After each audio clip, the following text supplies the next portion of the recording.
किसी गांव में एक बूढ़ा व्यक्ति अपने बेटे और बहू के साथ रहता था। परिवार सुखी संपन्न था, किसी तरह की कोई परेशानी नहीं थी। बूढ़ा बाप, जो किसी समय अच्छा खासा नौजवान था, आज बुढ़ापे से हार गया था। चलते समय लड़खड़ाता था, अब तो लाठी की जरूरत पड़ने लगी थी। चेहरा झुर्रियों से भर चुका था, बस अपना जीवन किसी तरह व्यतीत कर रहा था।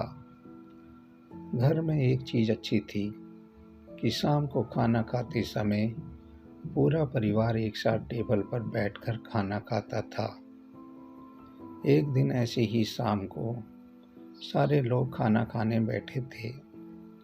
बेटा ऑफिस से आया था, भूख ज़्यादा थी, इसलिए जल्दी से खाना खाने बैठ गया और साथ में बहू और एक बेटा भी खाना खाने लगे। बूढ़े हाथ जैसे ही थाली उठाने को हुए, थाली हाथ से छिटक गई और थोड़ी दाल टेबल पर गिर गई। बहू बेटे ने घृणा दृष्टि से पिता की ओर देखा और फिर से अपना खाना खाने में लग गए। बूढ़े पिता ने जैसे ही अपने हिलते हाथों से खाना खाना शुरू किया तो खाना कभी कपड़ों पे गिरता तो कभी जमीन पर। बहू ने चिढ़ते हुए कहा, हे राम, कितनी गंदी तरह खाते हैं। मन करता है इनकी थाली किसी अलग कोने में लगवा देते हैं।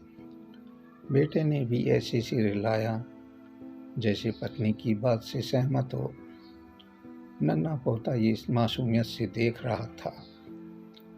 अगले दिन पिता की थाली उस टेबल से हटाकर एक कोने में लगवा दी गई। पिता की डबडबाती आंखें सब कुछ देखते हुए भी कुछ बोल नहीं पा रही थी। बूढ़ा पिता रोज की तरह खाना खाने में लगा। खाना कभी इधर गिरता तो कभी उधर। छोटा बच्चा अपना खाना छोड़कर लगातार अपने दादा की तरफ देख रहा था। माँ ने पूछा, क्या हुआ बेटे, तुम दादाजी की तरफ क्यों देख रहे हो और खाना क्यों नहीं खा रहे? बच्चा बड़ी मासूमियत से बोला, माँ, मैं सीख रहा हूँ कि वृद्धों के साथ कैसा व्यवहार करना चाहिए। जब मैं बड़ा हो जाऊँगा और आप लोग बूढ़े हो जाओगे तो मैं भी आपको इसी तरह कोने में खाना खिलाया करूँगा। बच्चे के मुंह से ऐसा सुनते ही बेटे और बहू दोनों कांप उठे।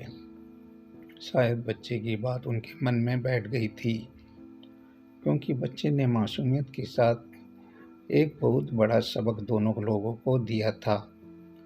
बेटे ने जल्दी से आगे बढ़कर पिता को उठाया और वापस टेबल पे खाने के लिए बिठाया, और बहू भी भागकर पानी का गिलास लेकर आई कि पिताजी को कोई तकलीफ ना हो।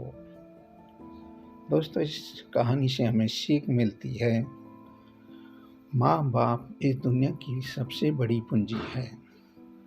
आप समाज में कितनी भी इज्जत कमा लें या कितना भी धन इकट्ठा कर लें, लेकिन माँ बाप से बड़ा धन इस दुनिया में